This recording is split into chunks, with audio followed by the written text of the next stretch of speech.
வணக்கம் நேயர்களே. கொரோனா அவலங்கள் சிறப்பு நிகழ்ச்சிக்கு உங்கள் அனைவரையும் அன்புடன் வரவேற்கிறோம். சிறப்பு நிகழ்ச்சியினுடைய விருந்தினராக கீதா ஜீவன், திமுகவினுடைய சட்டமன்ற உறுப்பினரும் தூத்துக்குடியினுடைய வடக்கு மாவட்ட பொறுப்பாளராக இருக்கக்கூடிய கீதா ஜீவன் அவர்களிடம் போலாம். மேடம் வணக்கம். வணக்கம். முதல்ல உங்களுக்கு வாழ்த்துக்கள் கொரோனாவை வென்று வந்ததுக்கு. அந்த கொரோனா அப்படின்னு சொல்லி உங்களுக்கு உறுதிப்படுத்தப்பட்டது கடந்த மாதம் 20ஆம் தேதிக்கு மேல அப்படின்னு நான் நினைக்கிறேன். அந்த சூழல் எப்படி இருந்தது, எப்படி நீங்க எதிர்கொண்டீங்க, மருத்துவமனையில் இருந்தது, அந்த விஷயங்களை எல்லாம் நீங்க முதல்ல பகிர்ந்துக்கலாம் கீதா மேம். சரிங்க. ஃபர்ஸ்ட் எனக்கு தலைவலி தான் வந்தது. 21ஆம் தேதி நைட்டு தலைவலி வந்தது. தலைவலி வந்த உடனே நான் வந்து பரிசோதனைக்கு மறுநாளே அந்த சளி எடுத்து பரிசோதனை செய்து கொண்டேன். அதுக்கப்புறம் மறுநாள் காய்ச்சல் வந்தது. அந்த நேரமே நான் வந்து உடனடியாக தனியார் மருத்துவரிடம் சென்று மாத்திரைகள் எல்லாம் வாங்கி கொண்டு வீட்டிலே நாங்கள் வந்து இருந்துக்கிட்டோம். வீட்டிலே தனியார் ரூமில் இருந்துக்கிட்டு எல்லா ட்ரீட்மெண்ட்டு அந்த மாத்திரைகள்லாம் தொடர்ந்து செய்து கொண்டு அதுபோல் நாட்டு மருந்துகள்லாம் எடுத்துக்கொண்டு இருந்தேன் பார்த்துக்கோங்க. வீட்டில் எனக்கு, மகளுக்கு, மருமகனுக்கு, பேரனுக்கு, என்னுடைய கொழுந்தனுக்கு, என் தங்கச்சி பையனுக்கு என்று கிட்டத்தட்ட 6 பேர் நாங்கள் இருந்தோம். மற்றவர்களெல்லாம் வந்து வெளி வீடுகளுக்கு அனுப்பிட்டு நாங்கள் அந்த வீட்டிலே இருந்துட்டு எல்லாரும் ட்ரீட்மெண்ட் எடுத்துகிட்டு இருந்தோம். ஃபஸ்ட்டு வந்த உடனே ஒரு தைரியத்தோடு தான் எதிர்கொண்டோம். சரி, நமக்கு ஒன்றும் பண்ணாது அப்படின்ற ஒரு தன்னம்பிக்கையோட தைரியத்தோடு இருந்தோம். ஃபஸ்ட்டு கொஞ்சம் அசால்ட்டாக இருந்தோம். அதுக்கப்புறம் எங்களுடைய கழக தலைவர் தளபதியார் ஃபோன் பண்ணி, இல்லைம்மா அசால்ட்டாக இருக்கக்கூடாது, ட்ரீட்மெண்ட் எடுக்கணும்னு சொல்லவுமே உடனே தனியார் மருத்துவர்கிட்ட போய் என்னென்ன சாப்பிட்ணுன்னு எல்லாம் மாத்திரைகள் வாங்கி கொண்டோம். அதுபோல் சிடி ஸ்கேனு, நம்ம நுரையீரலுக்கு சிடி ஸ்கேன் எடுத்தோம். அதில் நல்லா இருக்குதுமா, உங்களுக்கு ப்ராப்ளம் வராது அப்படின்னாரு. எல்லா மாத்திரை எல்லாம் எடுத்துக்கிட்டோம். அது மாதிரி எங்கள் கழக தலைவர் தளபதியார் பேசி ஒரு ஊக்கம் கொடுத்தாரு. அசால்ட்டாக இருக்கக்கூடாது, ட்ரீட்மெண்ட் எடுத்தாகணுமான்ற மாதிரி ஒரு கண்டிப்போடு எங்கள்கிட்ட வந்து ஒரு ஆறுதலான வார்த்தைகளை கூறினார். அதுபோல் எங்கள் எம்பி மேடம் கனிமொழி அக்கா, நம்ம இளைஞரணி தம்பி உதயநிதி தம்பி, எங்களுடைய பொருளாளர் நம்ம துரைமுருகன் அவர்கள் பெரியவர் உண்டு, எல்லா கழக செயல் வீரர்களுமே ஒரு என்ன சொல்கிறது, ஒரு அலர்ட் பண்ணாங்கன்னு சொல்லலாம். அசால்ட்டாக இருக்கக்கூடாதுன்ற மாதிரி. அது மாதிரி நான் முதல் நாளே வந்து நான் செக்கப் பண்ணி உடனடியாக மாத்திரை எடுக்க ஆரம்பிச்சிட்டேன். அதனால தான் நம்ம எளிதாக இல்லை மீண்டு வந்துட்டோமோ அப்படின்றது என்னோட எண்ணம். ஒரு 14 நாட்கள் நான் வந்து வீட்டுக்குள்ளே அந்த ரூம்லேயே இருந்தோம். அது ஒரு சிரமமான ஒரு காலங்கள் தான். எல்லாம் எங்கள் தங்கச்சி தான் எங்களை எல்லாம் பார்த்துக்கிட்டாங்க. அவங்க மாஸ்கெல்லாம் போட்டுட்டு எங்களுக்கு எல்லாம் சாப்பாடு கொடுக்க வைக்க எல்லாம் ரூமில் வந்து சர்வ் பண்ணி அந்த மாதிரி ரொம்ப கரெக்டாக கடைப்பிடிச்சோம். யாருக்கும் பரவாதபடி. அவங்களுக்கு கூட என் தங்கச்சி கூட வரல. அந்த மாதிரி 14 நாள் இது பண்ணோம். நிச்சயமா திமுக தலைவர் உட்பட எல்லாருமே ஃபோன் பண்ணி விசாரிச்சாங்க அப்படிங்கிற விஷயங்களை நீங்க வந்து சொன்னீங்க. அது ஆறுதலான ஒரு விஷயம், தைரியம் கொடுக்கக்கூடிய ஒரு விஷயம் தான். எனக்கு என்ன கேள்வி அப்படின்னா, சட்டமன்ற உறுப்பினராக இருந்த அன்பழகன் அவருடைய ஒரு மறைவு, அப்போ அதை பார்த்து உங்களுக்கு ஒரு பயம் இல்லையா? அன்பழகனுடைய இழப்பு வந்து ஈடு செய்ய முடியாத ஒரு இழப்பு. அதை பார்த்து நம்ம கூட இருந்தவர், சட்டமன்ற உறுப்பினராக இருந்தவர் மறைவு எழுதியிருக்கிறார் அப்படிங்கிற போது ஒரு அச்சம் உங்களுக்கு ஏற்படலையா இந்த கொரோனா உங்களுக்குன்னு சொன்ன உடனேயே? இல்லை, ஒரு அச்சம் இருந்தது, கண்டிப்பாக அச்சம்ன்றது இருந்தது. பயத்தோடு இருந்தோம். வீட்டில் ஆக்சிஜன் சிலிண்டர்லாம் வாங்கி வச்சுக்கிட்டோம். நாங்கள் ஒரு செவிலியர் ஒருத்தரை கூப்பிட்டு உட்கார வச்சுக்கிட்டோம். நாங்கள் அது மாதிரி டெய்லி ரத்தத்தில் ஆக்சிஜன் அளவை வந்து 4 மணி நேரத்துக்கு ஒருக்கா செக் பண்ணிக்கிட்டோம். பயம்ன்றது மனசில் இருந்தது. ஏன்னா எவ்வளோ தைரியசாலி அவர் அன்பழகனார். இழப்பு வந்து நம்ம கட்சிக்கு யாரும் அதை ஈடு கொடுக்க முடியாது. அப்படி ஒருத்தர் இழந்துட்டோம். அவ்வளோ தைரியசாலி, அவரே இப்படி ஆகிப்போனாரேன்னு சொல்லிட்டு ரொம்ப பதட்டத்தோடு நாங்கள் எல்லாம் ப்ரிகாஷன் எடுத்துக்கிட்டு தன்னம்பிக்கையோடு இருந்தோம். அதோட மற்றவங்க சொன்ன தைரியத்தில் நான் அந்த மருத்துவரை தொடர்பு கொண்டு எப்படி இருக்கோம் என்னன்னு பேசிக்கிட்டு அவங்களும் விசாரிச்சுக்கிட்டாங்க. அதில் வந்து தன்னம்பிக்கையோடு இருந்தேன். அது என்ன நிகழ்வுனா, இடையில ஒரு 39 வயசு இளைஞர், எங்கள் கட்சிக்காரரு ஒருத்தர் மறைந்து போனார். 7 நாள் பெரிய ஹாஸ்பிட்டலேருந்து வீட்டுக்கு வந்து 2ஆவது நாள் இறந்து போனார். அந்த நிகழ்ச்சி அதெல்லாம் கேட்டு எங்களுக்கு அந்த 14 நாளைக்குள்ள கொஞ்சம் ரொம்ப கவலையோடு தான் இருந்தோம். என்னடா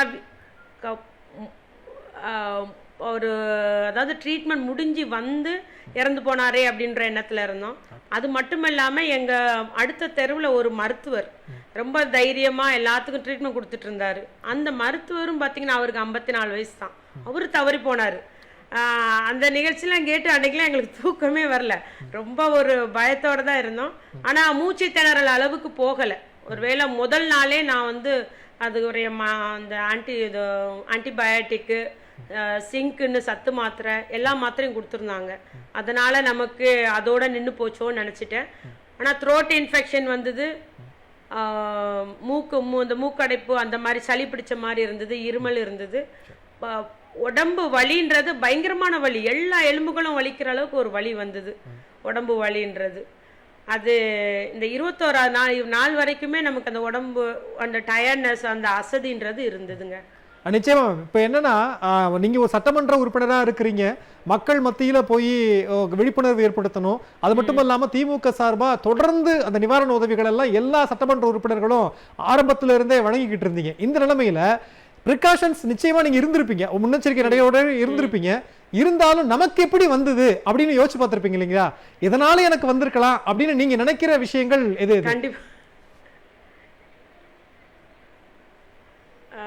கண்டிப்பா யோசிச்சு பார்த்தோங்க. நமக்கு எப்படி ரொம்ப கவனமா இருந்தோம், கிளவுஸ் போட்டுக்கிட்டோம், மாஸ்க் ஃபுல்லா போட்டிருந்தோம்.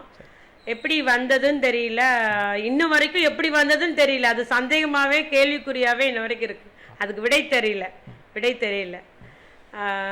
கேள்விக்குறியா தான் இருக்குது. அது மாதிரி எங்களுடைய திமுக சட்டமன்ற உறுப்பினர் தாங்க அதிகமா மக்களோட இறங்கி எங்க கழக தலைவர் சொன்ன மாதிரி பணிகளை மக்கள் பணி செய்யறது, அந்த ஒன்றிணைவான்னு சொல்லிட்டு திட்டங்களை செய்யறது எல்லாம் இறங்கி ஃபீல்டில் மக்களோடு மக்களாக நின்னவங்க வந்து திமுக சட்டமன்ற உறுப்பினர் தான் நின்னாங்க. அது கழக தலைவர் உத்தரவுப்படி எல்லாருமே அந்த பணியாற்றி வந்தோம். இப்பவும் பணியாற்றிட்டு இருக்கிறோம் அப்படின்றது தான் உண்மை. இதுல எப்படி வந்ததுன்றது தெரியல. அரசு வந்து சமூக பரவல் இல்லைன்றாங்க, ஆனா எப்படி வந்ததுன்னு தெரியல, என்ன கான்டாக்ட்ன்றது அது கண்டுபிடிக்க முடியாம தான் இருக்கு. இல்ல எனக்கு அதான் இந்த இடத்துல தான் ஒரு கேள்வி கீதா மேம், இந்த இடத்துல தான் ஒரு கேள்வி, எப்படி வந்ததுன்னு எனக்கு தெரியல. ஆனா அதை யோசிச்சு பார்த்தா நீங்க சொல்றீங்க. ஆனா எதிர்த்தரப்புலையோ இல்ல விமர்சனம் வைக்கக்கூடியவங்களோ என்ன விஷயங்கள் சொல்றாங்கன்னா, நீங்க கூட சொன்னீங்க அதிகமா பாதிக்கப்பட்டது திமுக சட்டமன்ற உறுப்பினர்கள் தான். அப்ப அடிப்படையில் நம்ம என்ன புரிஞ்சுக்கிறோம்னா, களத்துல இறங்கி மக்களோட மக்களா நின்று அவங்களுக்கு உதவி செய்ததன் மூலமாக இவங்களுக்கு வந்துருச்சு, பாருங்க நோயை போய் வாங்கிட்டு வந்துட்டாங்க அப்படிங்கிற மாதிரியான எதிர்த்தரப்புல இருந்து விமர்சனங்கள் வைக்கப்படுது இல்லையா? அப்ப அந்த விமர்சனங்களை பார்க்கும்போது நம்ம எதுக்கு களத்துல போய் வேலை செஞ்சிருக்கணும் அப்படிங்கிற மாதிரியான எண்ணம் எங்கேயாவது உங்களுக்கு வந்துச்சா? இந்த களப்பணி செஞ்சதுனாலதான் நமக்கு வந்துருச்சோ அப்படிங்கிற எண்ணம் வந்துதான்? அதுக்காக கேட்கிறேன். இல்லைங்க, களப்பணி செய்யாட்டாலும் வந்திருக்கும். ஏன்னா மக்கள் சில கோரிக்கையோட வர்றாங்க, அவங்க பார்த்து செய்ய வேண்டிய நம்ம கடமை இல்லையா? நம்ம அப்ப கடமையில இருந்து தவறிற மாதிரி தானே. அதனால அன்றாட மக்களை வந்து சந்திக்கிறோம், எல்லாரும் மாஸ்க் போட்டிருக்காங்க, நம்ம சோசியல் டிஸ்டன்ஸ் மெயின்டைன் பண்றோம். ஆனா எப்படி வந்ததுன்றது தெரியல. ஆனா இது வந்து அப்படியெல்லாம் இல்லை, களப்பணி ஆட்டினது இல்லை, ஆட்டாட்டாலும் வந்திருக்கும். ஏன்னா நிறைய பேருக்கு பரவி இருக்குங்க. என் தொகுதி மட்டும் எடுத்து சொல்றாங்க, நிறைய இளைஞர்கள் காய்ச்சலோட, ஒரு நாள் காய்ச்சல் தான் இதுல வருது பார்த்துக்கோங்க. தலைவலி ஒரு நாள் காய்ச்சல், சிலருக்கு 2 நாள் காய்ச்சல் வருது. அப்புறம் தொண்டை வலி, உடம்பு வலின்ற மாதிரி அப்படியே நமக்கு அசதியாவே இருக்கு, டயர்ட்னஸாவே அதுதான் இருக்கு. நிறைய இளைஞர்கள் ஒரு நாள் காய்ச்சல் மாத்திரை போட்ட சரியாயிட்டுன்னு அவங்க செக்கப்பே பண்றது கிடையாதுங்க. அப்படி ஊர்ல பயங்கரமா பரவி இருக்குது. இது அரசு கணக்கெடுப்பு வராமலே பரவி இருக்கிறது தான் உண்மை பார்த்துக்கோங்க. ஒரு வீட்டுக்கு ஒருத்தருக்கு நிச்சயமா வந்திருக்கு எல்லா இடமுமே. அதனால களப்பணிக்கும் இதுக்கும் சம்பந்தம் கிடையாது. நான் கூட வீட்டுல கொஞ்சம் வெளியே கடையில ஆர்டர் பண்ணி சாப்பிட்டாங்க, அதனால வந்துட்டோன்னு தான் நான் வந்து யோசிச்சுட்டு இருந்தேன். ஏன்னா களப்பணியில நம்ம வந்து மிகவும் ஜாக்கிரதையா மாஸ்க் எல்லாம் போட்டு தான் போறோம். அதனால அதுக்கு இதுக்கு சம்பந்தம் கிடையாதுங்க. இல்ல நிச்சயமா அதை நீங்க ரொம்ப தெளிவாவே சொன்னீங்க. களப்பணி ஆற்றுறதுன்றது நம்முடைய கடமை, அதுக்கு என்ன பண்ண முடியும் அப்படிங்கிறது அதன் மூலமா வந்ததாகவும் சொல்ல முடியாதுன்னு சொன்னீங்க. எனக்கு அதுக்கு அடுத்த ஒரு கேள்வி இருக்கு. இன்னைக்கு கொரோனாவை வென்று மீண்டு வந்திருக்கிறீங்க, மகிழ்ச்சி. இந்த சூழல்ல அடுத்து மக்கள் கிட்ட திரும்ப போய் சந்திக்கணும், சட்டமன்ற உறுப்பினர் அடிப்படையில் மக்களை போய் சந்திக்கணும். திமுக அப்படிங்கிற கட்சியை சார்ந்து இருப்பவர்கள் நிச்சயமா களப்பணி ஆற்றுவாங்க, திமுக தலைமை அறிவுறுத்தலின்படி. அப்ப அதுக்கு அடுத்ததா நமக்கு களத்துக்கு போலாம் அப்படிங்கும் போது சின்ன தயக்கம் ஏதாவது இருக்கிறதா? இப்பதான் கொரோனா வந்திருக்கு, நம்ம களத்துக்கு போகணுமா அப்படிங்கிற மாதிரியான அச்சம் ஏதாவது உங்களுக்குள்ள இருக்கா? கொஞ்சம் தயக்கம் இருக்குங்க. அதை விட பாத்தீங்கன்னா என்னைய பார்த்து மற்றவங்க பயப்படுறாங்க. இப்போ ஒரு ஃபீல்டு போகும்போது மேடம் சரியாயிட்டான்னு கொஞ்சம் எட்ட நிற்கிறாங்கங்க. ரொம்ப மக்கள் ரொம்ப பயப்படுறாங்க. அந்த 14 நாட்களும் அதை நான் ரொம்ப சிரமப்பட்டேன். வீட்டுக்கு யாரும் வர்றது கிடையாது, உதவி செய்ய ஆள் கிடையாது, வேலை செய்யற அந்த ஆட்கள்லாம் யாரும் வரல, ரொம்ப சிரமப்பட்டோம். ஏன்னா மற்றவங்க வந்து நம்மளை பார்த்து அவ்வளோ பயப்பட்டாங்க. எங்கள் வீட்டை பார்த்து அவ்வளோ பயம். எல்லாம் பக்கத்து வீடெல்லாம் ஜன்னல் அடைச்சிக்கிட்டாங்க. அந்த அளவுக்கு பயத்தோட மக்கள் இருக்கிறாங்க. இதில் வந்து அரசு இன்னும் விழிப்புணர்வு கொடுக்கணும் பார்த்துக்கோங்க. ரொம்ப சரியான இடத்துக்கு வந்திருக்கீங்க. நாங்க நிறைய சாமானிய மக்கள்கிட்ட கூட பேசும்போது கொரோனாவில இருந்து மீண்டு வந்தவங்க கிட்ட மீண்டு வந்ததற்கு பிறகு உங்களுடைய லைஃப் எப்படி இருக்கு அப்படின்னா, இல்ல எங்களை பார்த்து விலகி போறாங்க, அது இன்னும் கொரோனாவை விட ரொம்ப மோசமா இருக்கு அப்படின்னு சொல்லி சொன்னாங்க நிறைய பேரு. நீங்க சட்டமன்ற உறுப்பினர், மக்கள் பிரதிநிதி, உங்களுக்கே இந்த மாதிரியான சூழல் அப்படிங்கும் போது இன்னும் அரசாங்கம் என்னென்ன மாதிரியான ஸ்டெப்ஸ் எடுக்கலாம் அப்படின்னு நீங்க நினைக்கிறீங்க மக்களுக்கு புரிய வைக்கிற விதமா? அதாவது இது வந்து ஒரு வைரல் பரவல் தான். சாதாரண சளி காய்ச்சலே நமக்கு வந்து பரவுது, மலேரியா டெங்கு வந்தாலே பரவுது. அதனால இதுக்கு நம்ம ப்ரிகாஷன் முன்னெச்சரிக்கையோட இருக்கணும். ஆனா வந்தாலும் உடனே ட்ரீட்மெண்ட் எடுத்துக்கணும் அப்படின்றத மக்கள்கிட்ட எடுத்து சொல்லணும். பயப்பட வேண்டியதில்லைன்ற சொல்லணும். அது மட்டுமல்லாமல் இங்க தூத்துக்குடியில ஒரு தனியார் ஆஸ்பத்திரியில கூட அவசரத்துக்கு முதலுதவி கூட அட்மிஷன் போட மாட்டேங்காங்க. அதை வந்து நம்ம அரசு வலியுறுத்தவும் இல்லை. நானும் ஆட்சித்தலைவர்கிட்ட சொன்னேன், சார் கொஞ்சம் ஒரு பெட்டாவது, ஒரு ஆஸ்பத்திரியில் 10 பெட்டாவது ஒதுக்க சொல்லுங்க சார் அப்படின்னு எவ்வளோ கேட்டு பார்த்தேன். அந்த வசதியே கிடையாது.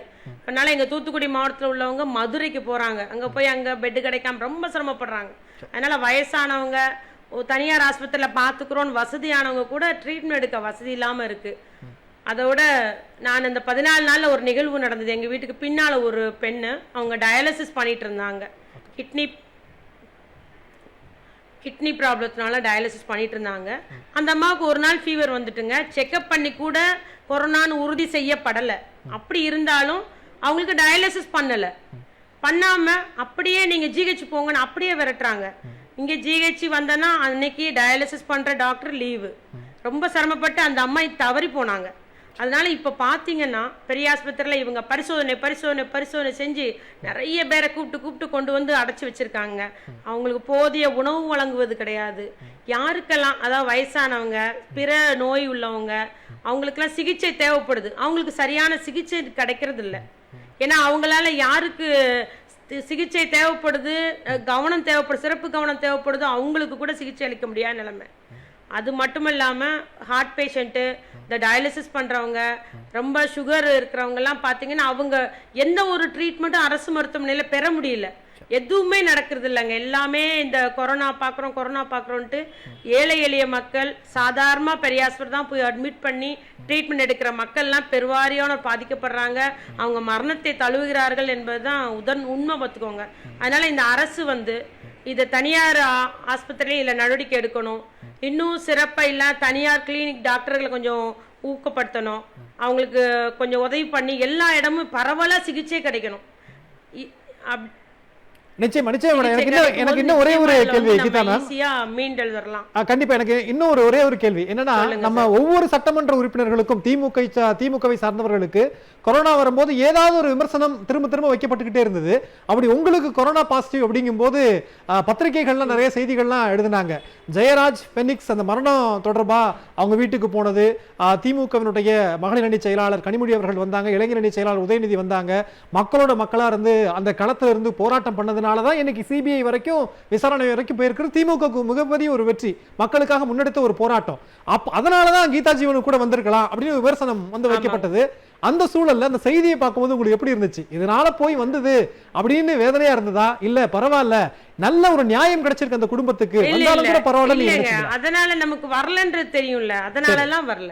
ஓகே, அத நீங்க மறுக்கறீங்க. அதனாலதான் இல்ல நான் வீட்ல இருந்தாலும் வந்திருக்கோம் அப்படின்னு சொல்றீங்க. ரீசன் தெரியல, மக்களோட வேலை செஞ்சதுனால பழகுனால இல்லங்க, நாங்க அதுல ரொம்ப கவனமா தான் இருந்துகிட்டோம். நிச்சயம் மேடம், நம்ம தொடர்ந்து பேசலாம். நம்மளுடைய இன்னொரு நம்ம மாஸ்க் போடணும். சொல்லலாம் மேடம், பேசுங்க. சமூக இடைவெளி மெயின்டைன் பண்ணுங்க, கையை கழுவுறது நம்ம பண்ணிக்கிடணுங்க. சரி, இன்னும் சமூக பரவலே இல்ல அப்படின்னு அரசாங்கம் சொல்லுது, நீங்க கூட சொல்றீங்க எனக்கு எப்படி வந்துச்சுன்னே தெரியல அப்படின்னு. யாரு மூலமா வந்ததுன்னு தெரியாம இருந்தாதான் அதுக்கு பேரு சமூக பரவல். ஆனா இன்னும் தமிழ்நாடு அரசாங்கம் சமூக பரவல் ஒத்துக்கவே மாட்டாங்க. உண்மையிலே சமூக பரவல் அது தூத்துக்குடியில நிச்சயமா இருக்கு. ஆயிரக்கணக்கான இளைஞர்கள், பொதுமக்கள் வீட்டிலே உட்கார்ந்து வெளியே சொல்லாம பரிசோதனை செய்யாம ட்ரீட்மெண்ட் எடுத்துட்டு இருக்காங்க. அதுதான் உண்மை.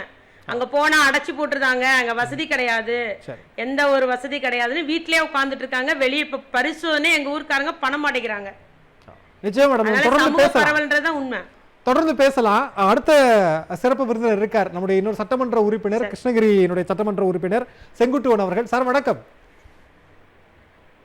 வணக்கம் சார். வணக்கம் சார், முதல்ல உங்களுக்கு வாழ்த்துக்கள். கொரோனாவை வென்று வந்திருக்கிறீங்க. அந்த கொரோனாவை எதிர்கொண்ட விதம், பாசிட்டிவ்னு சொன்னதுல இருந்து அந்த குவாரண்டைன் இருந்த நாள் எப்படி அதுல இருந்து மீண்டு வெளிவந்தீங்க, அந்த சிச்சுவேஷன் எப்படி இருந்தது சொல்லுங்க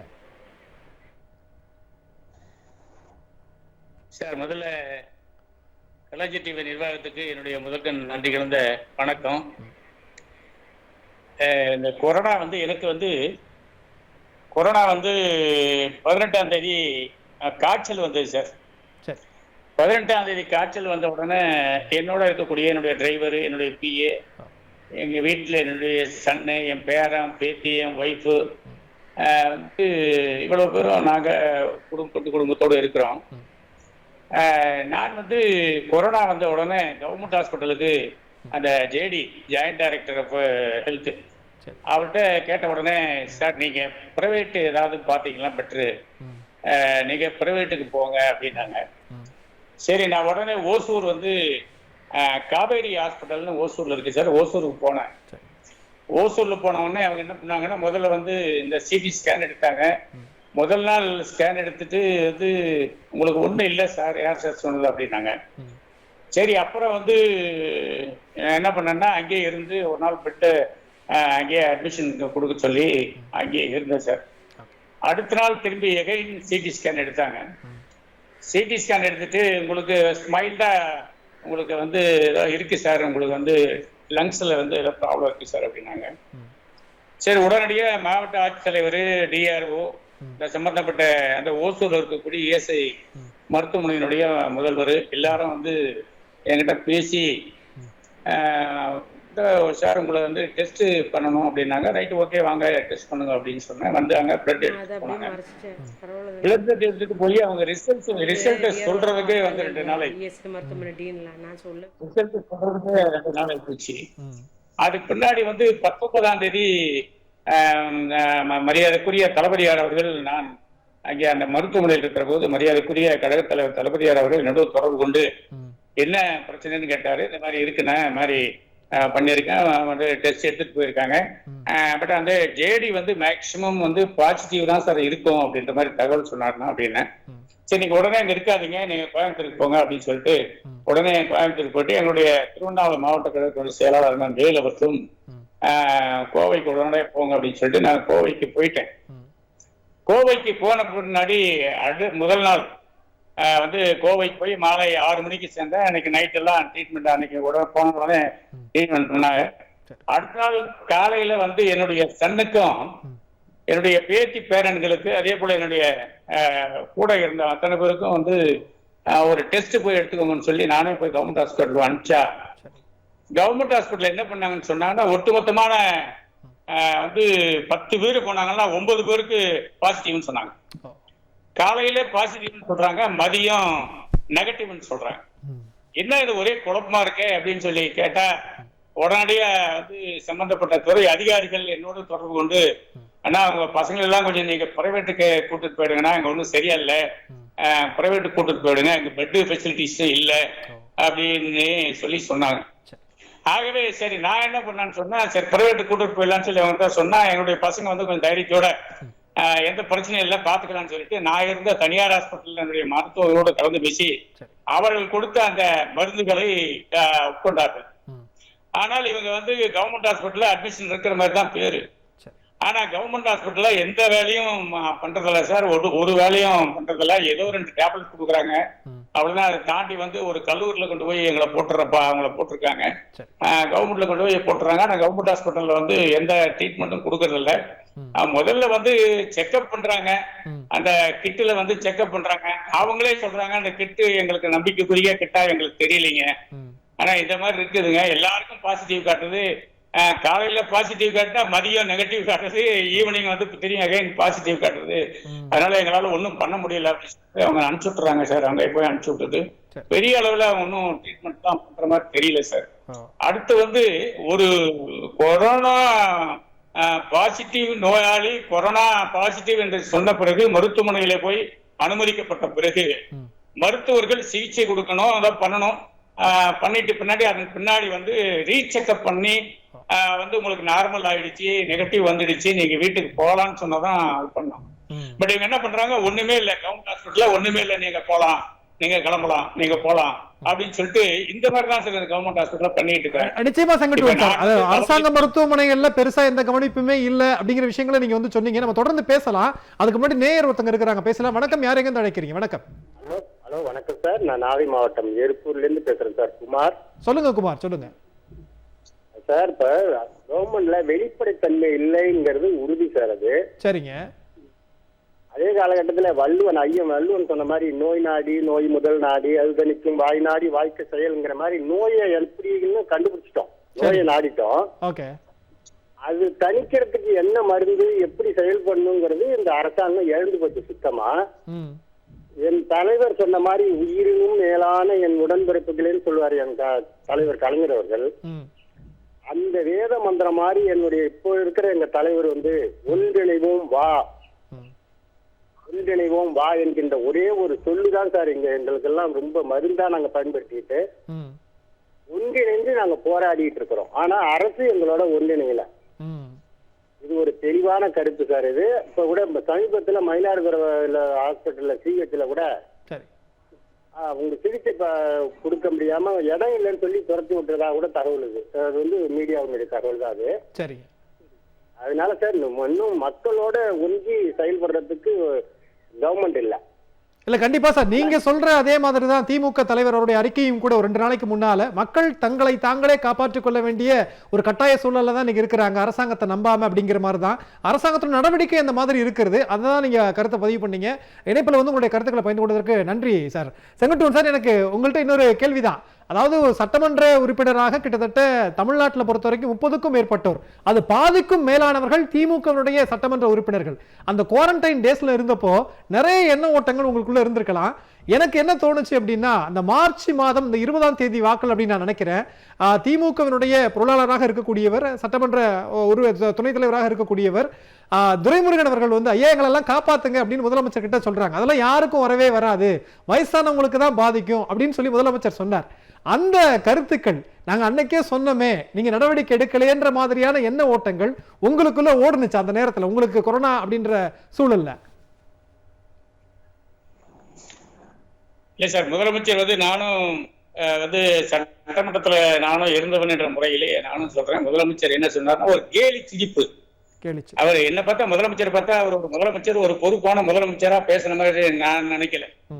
ஒரு கேலி சிரிப்பு சிரிக்கிறார். எங்களுடைய சட்டமன்ற எதிர்கட்சி தலைவர் துணைத் தலைவர் அண்ணன் துரைமுருகனை பார்த்து ஒரு கேலி சிரிப்பு சிரிக்கிறாரு. அது உங்களுக்கெல்லாம் வராது, கொரோனாவெல்லாம் நமக்கெல்லாம் வராது, இந்த மாஸ்க் எல்லாம் போட வேண்டிய அவசியம் கிடையாது, அது பணக்காரங்களுக்கு தான் வரும், ஏன் உங்களுக்கு என்ன வயசை போச்சு அப்படின்றதுனால பயப்படுறீங்களா அப்படின்னு சொல்லிட்டு ஒரு கேலி சிரிப்போட பேச ஆரம்பிச்சார்.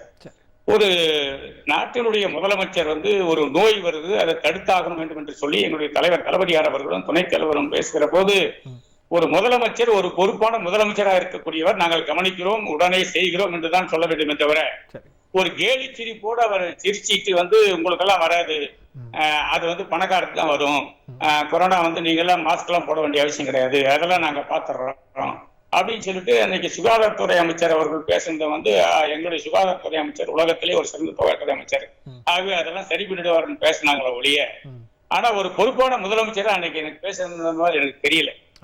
ஆகவே இன்னைக்கு வரைக்கும், அன்றையிலிருந்து இன்னைக்கு வரைக்கும் எங்களுடைய தலைவர் தளபதியார் அவர்கள் சொன்ன கருத்துக்களை, சொன்ன யோசனைகளை புறந்தள்ளினார்களே தவிர, ஒன்றாவது அவர்கள் வந்து சொன்னவுடன் வந்து எதிர்கட்சியினுடைய கூட்டத்தை கூட்டுங்க, ஏதாவது நம்ம பேசலாம், பொருளாதார எக்கனாமிக்கலா நம்ம வந்து எவ்வளவு அளவுக்கு பாதிக்கப்பட்டிருக்கோம் அது சம்பந்தமா பேசலாம், அல்லது கொரோனா சம்பந்தம் நம்ம பேசலாம் அப்படின்னு சொன்னா இவங்க எல்லாம் என்ன மருத்துவர்களா அப்படின்னு இவர் சொல்றாரு. ஆனா நான் என்ன கேட்கறேன்னு சொன்னா, ஒரு முதலமைச்சர் என்ற முறையில இவர் என்ன இவங்க எல்லாம் மருத்துவர்களா அப்படின்னு சொல்லி கேட்கறது ஒரு முதலமைச்சருக்குரிய பண்பாடான்னு எனக்கு தெரியல. அது மட்டும் கிடையாதுங்க. இவங்க இந்த 3-6 மாத காலத்துல இவங்க வந்து வாய்ச்சொல்லில் வீரர்கள்ன்றதான் பண்ணாங்களே தவிர எந்த விதமான இதுவும் வந்து ஒரு முறையா ஒரு ஒழுக்கமா இல்ல, குறைஞ்சபட்சம் அந்த கிட்ட கூட ஒழுங்கான கிட்ட இவங்களால வாங்க முடியல. அதே போல அந்த ரேபிட் கிட்னு ஒன்று சொன்னாங்க, அந்த ரேபிட் கிட் எங்க போச்சுன்னே தெரியல. அதே போல வந்து நாங்க வந்து வென்டிலேட்டர் வாங்குறோம்னு சொன்னாங்க, வென்டிலேட்டர் யாருக்கு பயன்படுத்துறாங்கன்னு ஒன்றும் தெரியல. ஆக வெண்டிலேட்டர் பயன்படுத்த வேண்டிய அவசியம் இல்லாத சூழ்நிலையில பயன்படுத்த வேண்டிய அவசியம் கூட இல்லை. ஆனால் நான் என்ன சொல்றேன்னு சொன்னா, ஒட்டுமொத்தமாக பொதுமக்களை எங்களுடைய தளபதி சொன்னது என்னன்னு கேட்டீங்கன்னா, ஒட்டுமொத்தமா எல்லாரையும் நீங்க வந்து செக்அப் பண்ணுங்க, எல்லாரும் வரிசையா செக்அப் பண்ணுங்க, செக்அப் பண்ணி அவங்களை குவாரண்டைன் பண்ணுங்க. குவாரண்டைன் பண்ணாதான் உங்களுக்கு வந்து இந்த வைரஸ் வந்து இது ஸ்ப்ரெட் ஓவர் ஆகாதிருக்கும் சொல்லி என்னுடைய தளபதி வந்து எவ்வளவு அறிக்கை மூலமா கிட்டத்தட்ட 80-90 அறிக்கைகளை விட்டு மூலம் கேட்டார். ஆனா கேட்டுக்கொண்டு கூட இந்த அரசாங்கம் செவி சாய்க்கவில்லை. ஆனால் எங்களுடைய தளபதிக்கு வந்து நான் ஒரு உள்ளபடியே ஒரு சல்யூட் அடிக்கணும் சார். என்னன்னு கேட்டீங்கன்னா, நான் வந்து பல தலைவர்களை பார்த்திருக்கிறேன். நான் எங்க தளபதி வந்து எங்களுக்கெல்லாம் கொரோனா வந்துச்சுன்னு தெரிஞ்ச பிறகு அவர் பட்ட பாடு இருக்கு பாருங்க, அவர் பட்ட வேதனை, அவர் பட்ட பாடு இருக்கிறது பாருங்க. என்னோட உண்மையாகவே சொல்கிறேன், என் தாய் கூட அந்த அளவுக்கு என்னை பார்த்து ஒரு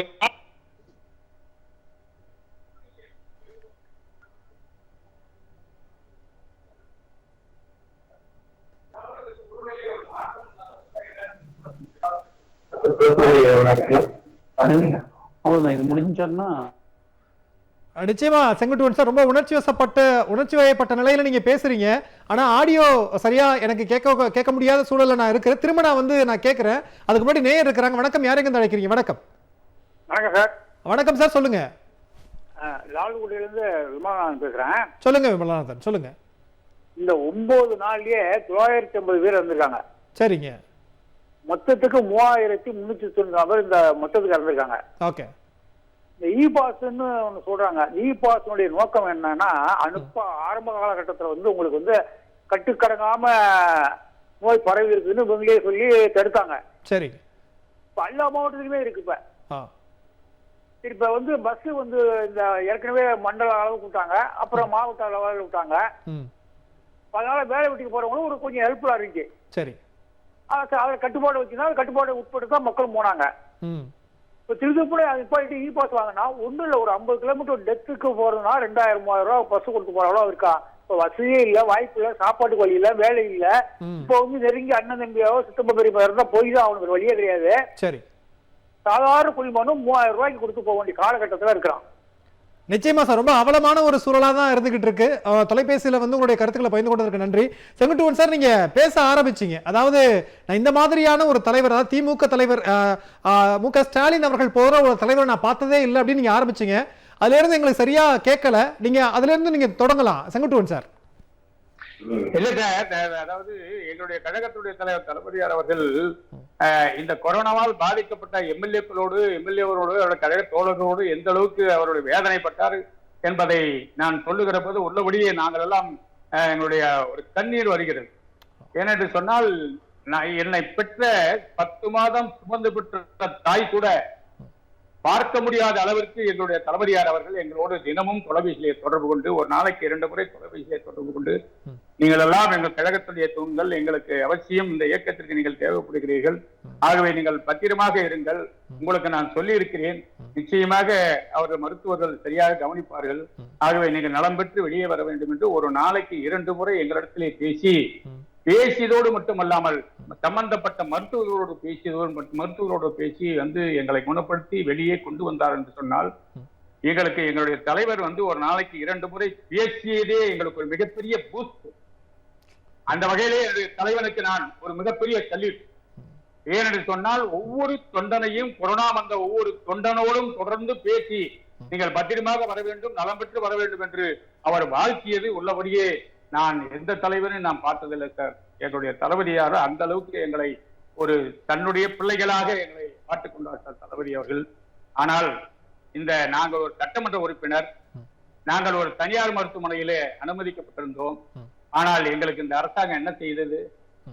இந்த அரசாங்கம் ஏதாவது, நான் கேட்கிறேன், இவங்க மருத்துவமனையை, அரசு மருத்துவமனை சரியாக இருக்கிறது என்று சொன்னால் ஏன் சார் இவங்க மந்திரிங்கெல்லாம் வந்து பிரைவேட் ஹாஸ்பிட்டலுக்கு இருக்காங்க? இவங்க வந்து இவங்க நடத்தக்கூடிய அரசு மருத்துவமனை, இவங்களுடைய கட்டுப்பாட்டில் இருக்கக்கூடிய அரசு மருத்துவமனை தெளிவாக இருக்கிறது. இத்தனை பேர் நாங்கள் டிஸ்சார்ஜ் பண்ணிட்டோம், இத்தனை பேருக்கு நாங்கள் கொரோனா டெஸ்ட் பண்ணிட்டோம், இவ்வளவு பேர் நாங்கள் கொடுத்து குணப்படுத்தி அனுப்பிட்டோம் செய்து டெய்லி டாட்டா சொல்றாங்களே, இவங்க மந்திரிகள்லாம் ஏன் கவர்மெண்ட் ஹாஸ்பிட்டல் போடாம இவங்க எங்க போனாங்க? ஆக கவர்மெண்ட் அரசு மருத்துவமனை மீது ஒரு நம்பிக்கை இல்லை என்றுதானே காரணம். ஆக இவருடைய அரசாங்கத்தில் இருக்கக்கூடிய மருத்துவமனைகளிலே சரியான வந்து அதாவது ட்ரீட்மெண்ட் தரமாட்டாங்க, அங்க நிலைமை சரியா இல்ல என்பதை தெரிந்து கொண்டுதான் இந்த அமைச்சர் பெருமக்கள் எல்லாம் வந்து தனியார் மருத்துவமனைக்கு போனாங்களே தவிர வேற ஒண்ணும் கிடையாது. நிச்சயமா செங்கோட்டையன் சார், நம்ம தொடர்ந்து பேசலாம். நான் உங்ககிட்ட வரேன், தொடர்ந்து பேசலாம். இந்த கொரோனாவுக்கு மருந்து இன்னும் கண்டுபிடிக்க முடியல, ஆனா கண்டுபிடிக்கல, இன்னும் அதிகாரப்பூர்வமா அறிவிக்கப்படல. இந்த சூழல்ல திமுக தலைவர் அவர்கள் எங்க கிட்ட பேசுனதுதான் மிகப்பெரிய ஒரு ஊக்கச்சக்தியா எங்களுக்கு இருந்தது. அம்மாவை விட மிக அதிக அளவுல எங்களை வந்து கவனிச்சுக்கிட்ட மாதிரி இருந்தது அப்படின்னு ரொம்ப உணர்ச்சி வயப்பட்டு நீங்க பேசுனீங்க. நீங்க மட்டுமல்ல, கீதா ஜீவன் மேடம் பேசும்போது கூட அதான் சொன்னாங்க. கட்சியினுடைய உறுப்பினர்கள், நம்முடைய கலைஞர் தொலைக்காட்சியில கூட பாதிக்கப்பட்டவர்கள் கூட நேரடியா போன் பண்ணி எல்லாம் பேசினாங்க. இந்த மாதிரியான விஷயங்கள் எல்லாம் கேட்கும்போது நீங்க சொல்ற மாதிரி எல்லாருமே உணர்ச்சி வயப்படக்கூடிய ஒரு நிலைமையில தான் இருக்கிறாங்க. நம்ம தொடர்ந்து பேசலாம் செங்கோட்டையன் சார். உடனே கீதா மேடம், நான் உங்ககிட்ட தான் கேள்வி.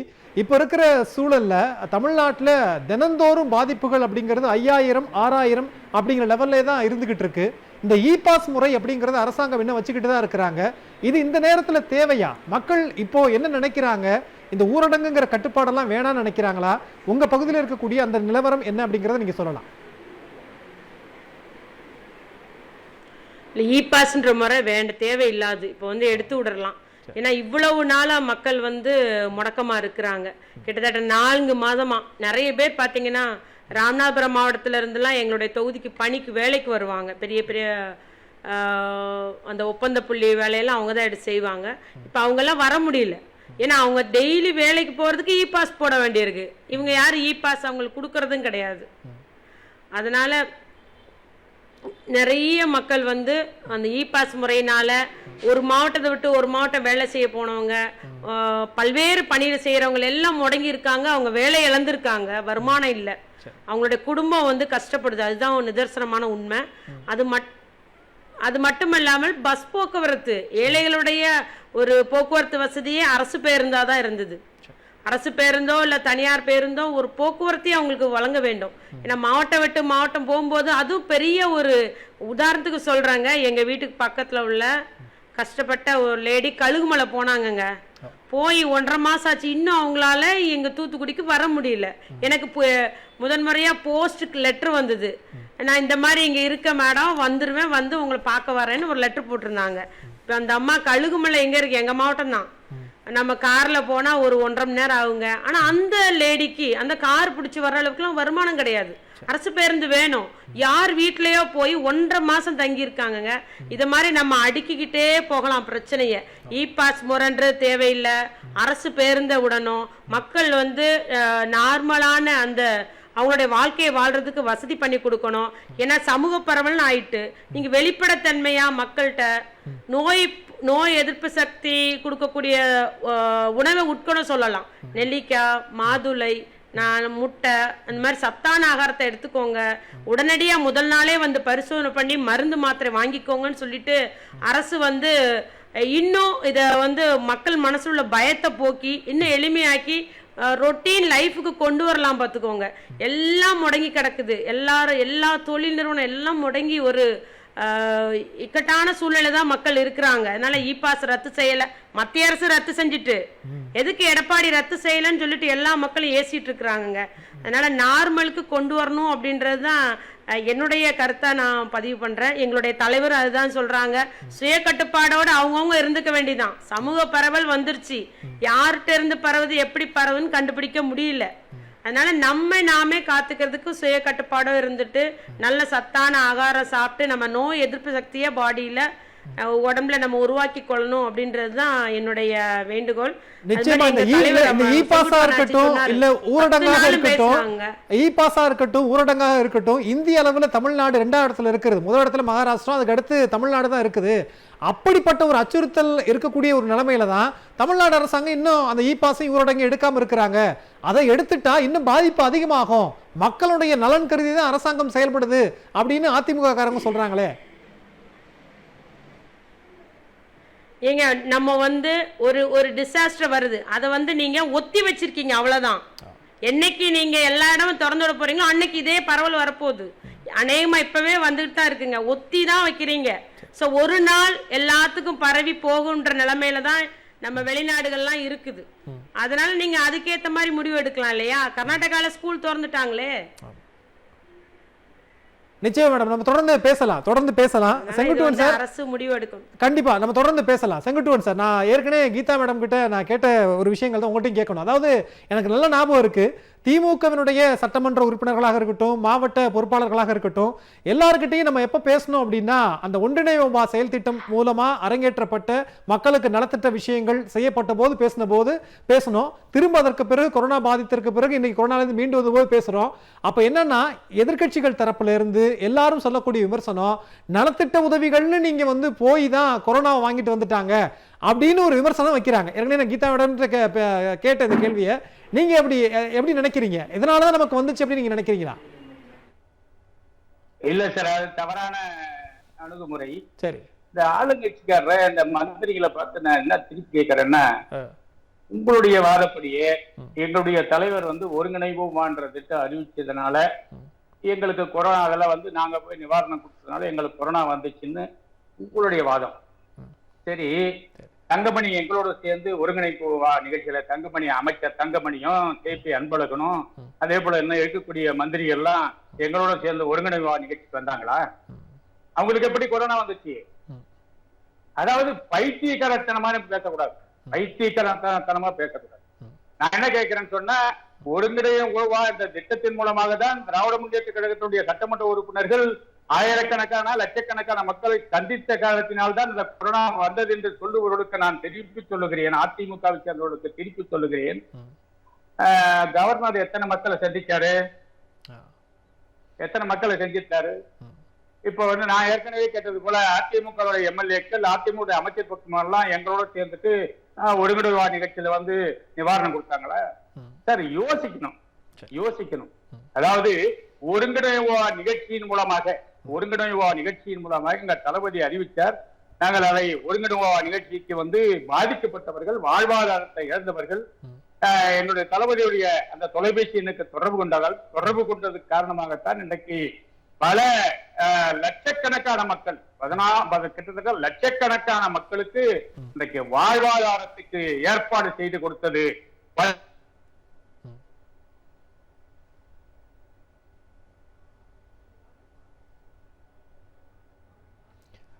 நிச்சயமா, அதாவது ஒன்றிணைவா அப்படிங்கிற அந்த செயல் திட்டம் காரணமே இல்லை அப்படின்னா ஆளுநர் எந்த மக்களை சந்திச்சார் அப்படின்னு யதார்த்தமான ஒரு கேள்வி.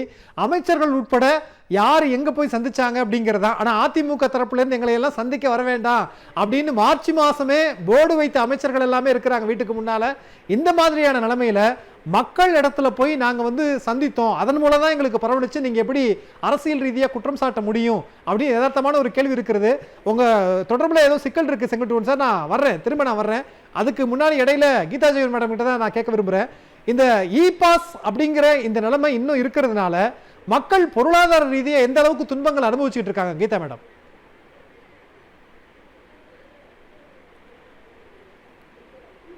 பொருளாதார வீழ்ச்சி தாங்க, பொருளாதார வீழ்ச்சி. ஏன்னா பெரிய பெரிய நிறுவனங்களும் சரி, சிறு குறு நிறுவனங்களும் சரி, அன்றாட கூலிகள் கூட இதுல பாதிக்கப்படுகிறாங்க.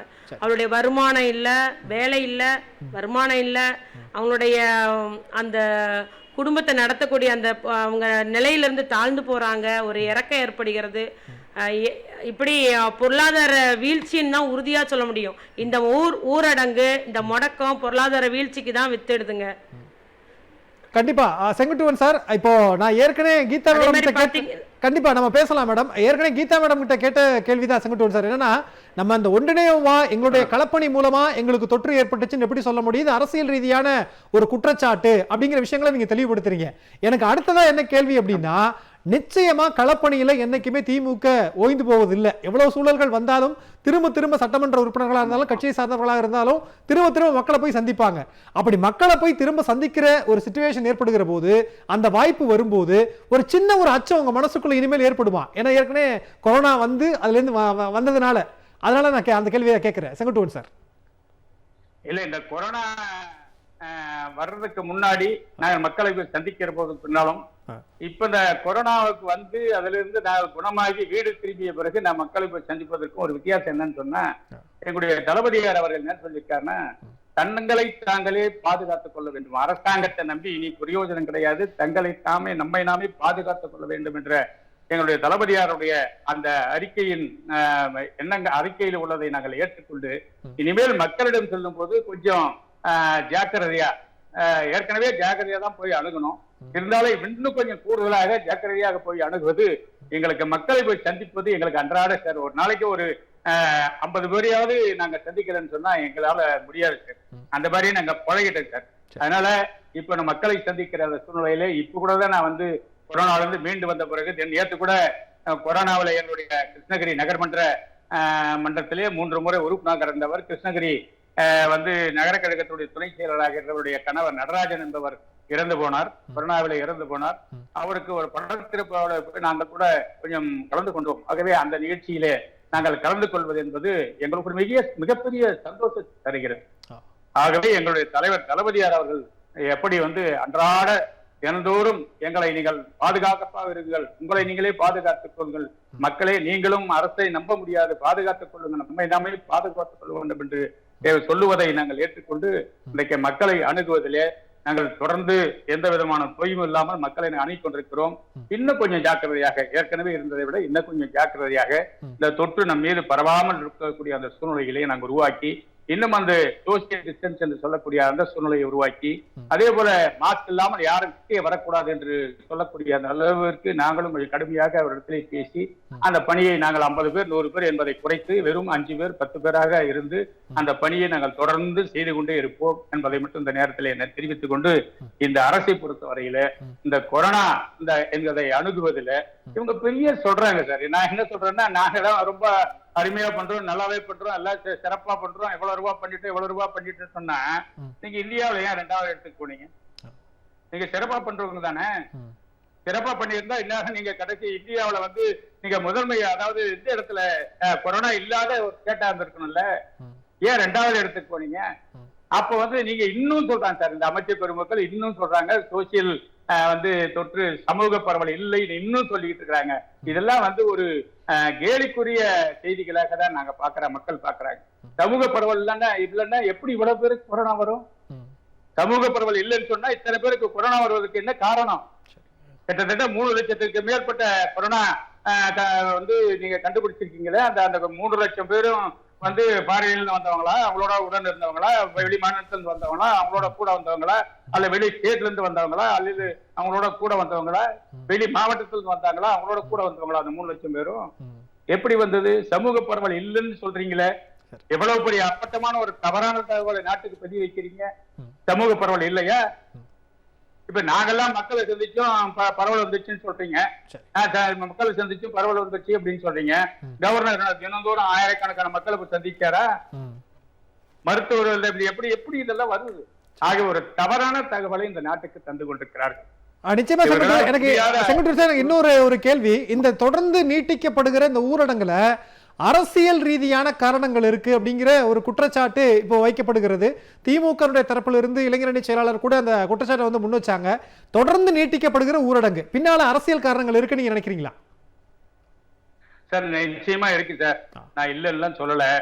ஒண்ணு இவங்க என்ன பண்ணணும்னு சொன்னா, வருங்கால அந்த 2021ஆம் ஆண்டு நடைபெற இருக்கக்கூடிய சட்டமன்ற தேர்தலில் எங்களுடைய தளபதிதான் ஒரு மிகப்பெரிய அளவிலே வெற்றி பெற்று இந்த நாட்டினுடைய முதலமைச்சராக வரப்போகிறார் என்பது நாடறிந்த உண்மை. இதை வந்து இவங்க தெரிஞ்சுக்கிட்டாங்க.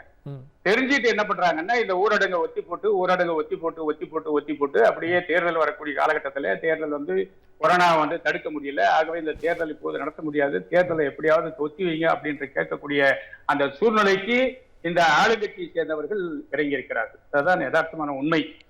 ஆகவே இன்னும் எதுக்காக நீங்க ஒத்தி வைக்கிறீங்க?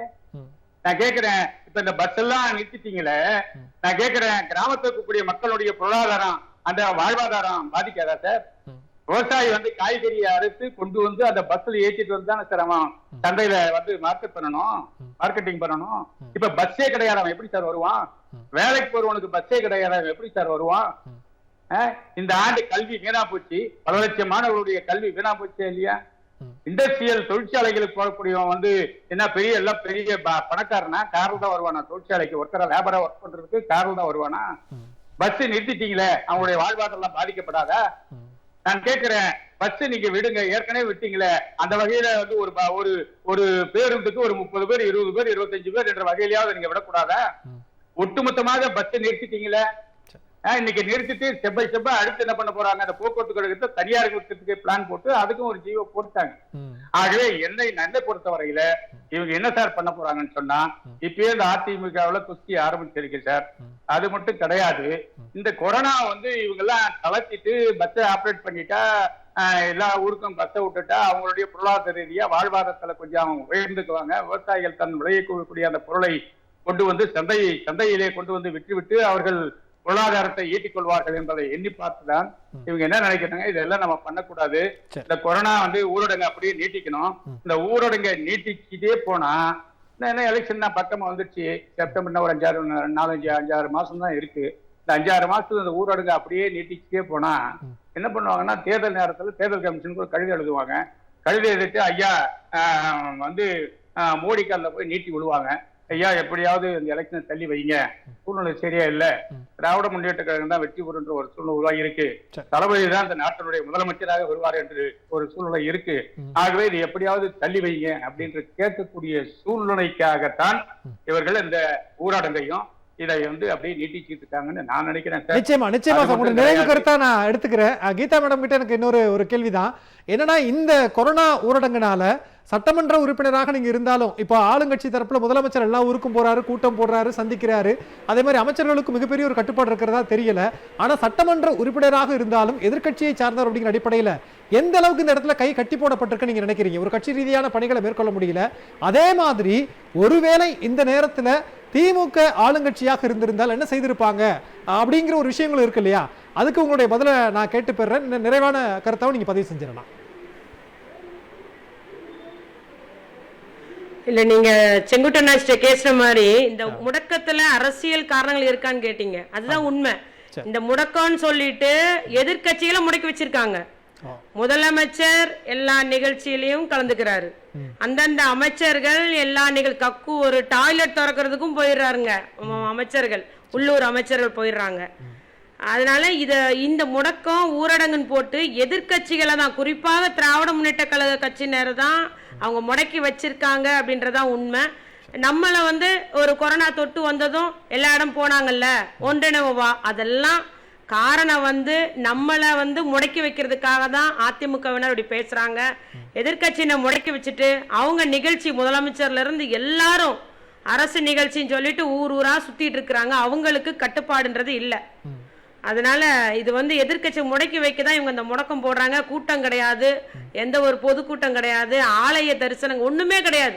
எல்லாமே மக்களை முடக்கி வச்சுட்டு அவங்க மட்டும் நான் அதை செஞ்சேன் இதை செஞ்சேன்னு வெறும் ஒரு பக்கம் மட்டும் அவர்களுடைய துதி பாடிக்கிட்டு மக்களை வந்து ஏமாத்திரலாம்னு நினைக்கிறாங்க. நம்ம தமிழக மக்கள் வந்து விழிப்புணர்வு உடையவங்க, அவங்க சரியாக தெரியும் யார் எப்படி பண்றான்ட்டு. இதே நம்முடைய திமுக கட்சியினுடைய செயல்பாடு தெரியும். அதிமுக வந்து எல்லாத்தையும் வெளிப்படைத்தன்மை இல்லாம மறைக்கிறாருன்றதையும் அறிகிறாங்க. ஏன்னா ஒரு இளைஞன் ஒரு நாள் காய்ச்சலோட பேசாம இருக்கிறான், மருந்து கூட எடுத்துக்க மாட்டேங்கான். சிலர் தனியார் ஹாஸ்பிட்டல் மருந்து எடுத்து சரியாகிறாங்க, சிலர் அங்க அரசு ஹாஸ்பிட்டல் போய் சும்மா பூட்டி வச்சுட்டு ஒரு மாத்திரை கொடுக்காம வெளியே அனுப்புறாங்க. அதனால இது என்ன அரசு ஏமாத்துது அப்படின்னு தான் மக்கள் மத்தியில வந்து ஒரு பேச்சாக இப்பொழுது இருக்கிற பேச்சு பாத்தீங்கன்னா, சும்மா பிடிச்சிட்டு போறாங்க, ஒரு ஆளுக்கு ஏதோ ரூபாய் இவங்க கணக்கு எழுதுறாங்க அப்படின்னு சொல்லிட்டு எங்க ஊருக்காரங்கெல்லாம் பேசிட்டு இருக்கிறாங்க. அதுதான் உண்மை. அதோட இந்த தருணத்துல வந்து செவிலியர்கள், மருத்துவர்கள், தூய்மை பணியாளர்கள் அவங்களே நம்ம வந்து பாராட்டி ஆகணும். அவங்க கரெக்டா அந்த கவசம், முகக்கவசம்லாம் அணிஞ்சு சளைக்காமல் மக்களுக்காக அரசு ஆஸ்பத்திரியில பணிபுரியுறாங்க. அந்த வசதிகள் இல்லாட்டாலும் அந்த சிரமத்துக்கு மத்தியிலையும் அவங்களுக்கு பார்த்துட்டு இருக்கிற அவர்களுக்கும் எங்களுடைய பாராட்டுகளையும் கூறிக்கொள்ள விரும்புகிறேன். அதுபோல இந்த கொரோனா பாதிக்கப்பட்டு இருந்த போது எங்க தலைவர் 10 நாள் பேசினாங்க. என்ன மாதிரி இருக்கீங்க, இன்னைக்கு எப்படி இருக்குமா, என்ன ட்ரீட்மெண்ட், ஜாக்கிரதையா இருக்கணும் அப்படின்ற அது சொன்னது வந்து உண்மையிலே எங்கள் தாயுள்ளத்தோடு சொன்ன தலைவருக்கும் இந்த தருணத்தில் நன்றி கூறிக்கொண்டு, இந்த வாய்ப்பளித்த, ஏன்னா இதன் மூலம் வந்து மக்கள் மத்தியில விழிப்புணர்வு ஏற்படும் உங்களுடைய நிகழ்ச்சி மூலம் நிச்சயமா. நல்ல வாய்ப்பளித்த கலைஞர் டிவி நிர்வாகத்தினருக்கு எனது நன்றி கூறுகிறேன். நன்றி, வணக்கம். நிச்சயம் மேடம். களப்பணி ஆற்றும் போதும் நம்ம எல்லாமே நேரடியாகவே பேசணும். பிறகு கொரோனா அப்படிங்கிற ஒரு பாதிப்பு, திரும்பவும் களப்பணி ஆற்றத்துக்கு தயாரான இந்த நிலைமையிலையும் உங்களை சந்திச்சது ரொம்ப ரொம்ப மகிழ்ச்சி. நிகழ்ச்சியில் பங்கு கொண்ட 2 சிறப்பு விருந்தினர்களுக்கும் நன்றி. எங்களை மீண்டும் ஒரு நிகழ்ச்சியில் சந்திக்கலாம். நன்றி, வணக்கம்.